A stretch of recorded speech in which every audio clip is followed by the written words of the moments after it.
प्यारे विद्यार्थियों, शिक्षा संग कार्यक्रम में मैं प्रभात कुमार जैना, हिंदी शिक्षक, जिला शिक्षा कार्यालय मयूरभंज बारीपदा की तरफ से आप लोगों का मैं हार्दिक स्वागत करता हूं। आज हम एक प्रयोग पाठ की आलोचना करेंगे, जिसमें हम क्रिया का एक रूप उसका अध्ययन करेंगे। आपने कभी अपने छोटे भाई, अपनी बहन से काम करवाया जरूर होगा। जैसे कि अगर आप पढ़ने के लिए बैठे हैं, आपको एक किताब की ज़रूरत है, तो उसे हम कैसे बोलेंगे कि प्यारी बहना ये किताब मुझे ला दे। उसे अगर मैं अपनी भाषा में, अपने वाक्य में बोलूँगा, तो मैं बोलूँगा आपने अपनी बहन से किताब या कॉपी मंगवाई, यानी मंगवाना। मैंने ये जो कुछ पंक्तियों का यहाँ उद्धरण किया, उसमें आप लोगों ने देखा होगा, मैंने जिक्र किया मंगाना। आप मंगाना चाहते हैं और आपने मंगवाया। तो क्रिया के ऐसे रूप भी होते हैं जिनमें अगर हम गौर से देखें, जो करता है, कर्ता यानी जो क्रिया को रूप देने वाला, वो कर्ता आप नहीं है, कोई दूसरा है, लेकिन प्रेरणा देने वाले आप हैं। तो उसी क्रिया के एक जो रूप है उसे आज हम पढ़ेंगे, जिसमें प्रेरणा क्रिया का रूप ले लेता है, तो उसे प्रेरणार्थक क्रिया कहते हैं। आज उसी पर हम चर्चा करेंगे कि संज्ञा देख ले, जिस क्रिया से यह स्पष्ट हो कि कर्ता किसी की प्रेरणा से उस कार्य को कर रहा हो, तो उसे प्रेरणार्थक क्रिया कहेंगे। प्रेरणार्थक क्रिया के दो रूप होते हैं, प्रथम रूप और द्वितीय रूप, यानी प्रथम प्रेरणार्थक क्रिया, द्वितीय प्रेरणार्थक क्रिया। आपको जो परीक्षा में प्रश्न आएंगे, आप उसे सावधानी से इंस्ट्रक्शन या निर्देश को पढ़ना। उसने क्या पूछा है, प्रथम रूप पूछा है या दूसरा रूप पूछा है या द्वितीय रूप पूछा है। इसमें प्रथम में हम देखेंगे जो करता है वो प्रत्यक्ष रूप में उसमें उसकी जो सहभागिता रहती है, जिसे इन्वॉल्वमेंट कहते हैं, और द्वितीय में कर्ता प्रेरित होकर काम करता है। जैसे हम देखेंगे क्रिया का मूल रूप, उसे धातु कहते हैं, आप लोगों को पहले से पता है। धातु में प्रथम रूप में आना जोड़ देंगे।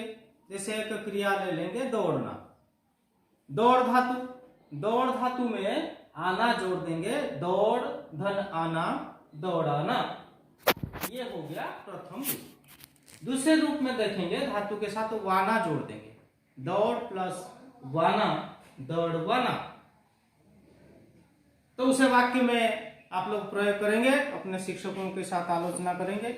ये इसी पॉइंट के ऊपर आधारित आप लोगों के लिए अभ्यास कार्य रहा।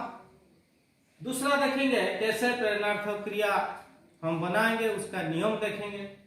प्यारे बच्चों, जब हम मूल धातु में परिवर्तन करते हैं तब प्रेरणार्थक रूप बनाने में हम सक्षम होते हैं। तो उससे आधार बनाकर हमारा पहला नियम है, मूल धातु में जो प्रथम मात्रा है उसका परिवर्तन कर देंगे। कैसे, उसे आपकी किताब में भी दिया हुआ है, मैंने भी यहां लिखा हुआ है। आ का ओ में परिवर्तन कर दो, छोटी ई या ए का छोटी ई में, दीर्घ ऊ या ओ का छोटा ऊ में परिवर्तन कर दो, और उसके बाद प्रथम में आना और द्वितीय रूप में वाना जोड़ दो। जैसे देखो ओढ़ना, उड़ाना, मैंने कहा था ओ का ओ कर देना है। यहां देखो ओढ़ना, उड़ना, उड़ाना और उड़वाना, आना और वाना जुड़ गया। स्वरांत धातुओं की प्रथम मात्रा का परिवर्तन कर देंगे। स्वरांत यानी पहली जो कक्षाओं में मैंने आप लोगों को पढ़ाया है, अंत में, इसीलिए उसे कारांत, वैसे स्वरांत यानी स्वर मात्रा हो अंत में, उसका परिवर्तन हम कर देंगे। यानी आ बड़ी ए का छोटी कर देंगे, बड़ा ओ का छोटा ऊ कर देंगे। जैसे देखिए, और उसके बाद ज्यों का वही मैंने पहले बताया था, लाना और लबाना जोड़ना है प्रथम रूप। दूसरे रूप में खा एक धातु लेते हैं, खिलाना खिलवाना हो गया, ये दूसरा नियम। और आपकी किताब में बहुत सारे उदाहरण हैं, उसे देखना। और अब हम तीसरे नियम पे चलते हैं। कुछ धातुओं के दो दो रूप होते हैं। जैसे कहना एक धातु, उसे हम लिख सकते हैं कहाना, कहवाना, और ऐसे भी कर सकते हैं कहलाना, कहलवाना। यानी आना वाना, जैसे ये जो पहले हम नियम पढ़े हुए थे, इस नियम में पढ़े लाना लवाना, ये दोनों इनमें लागू होते हैं, ये जो नियम। और वैसे आप लोगों के लिए अभ्यास मैंने दे दिया, देख, बैठ और सीख। ये आपकी किताब में है, उसे पहले खुद तैयार कीजिए, उसके बाद किताब से चेक कर लीजिए।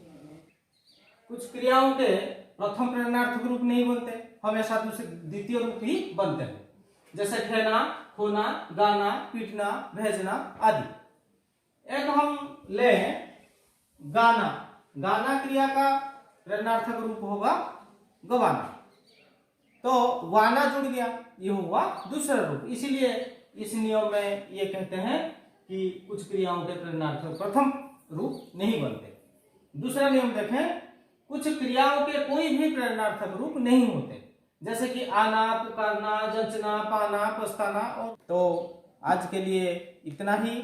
आप लोग ये जो नियम मैंने सारे बताए उन्हें याद रखिए, और उस अनुकूल जो आपके किताब में जो उदाहरण सारे दिए हुए हैं उसका आप अभ्यास कीजिए और परीक्षा के लिए प्रस्तुति कीजिए। धन्यवाद।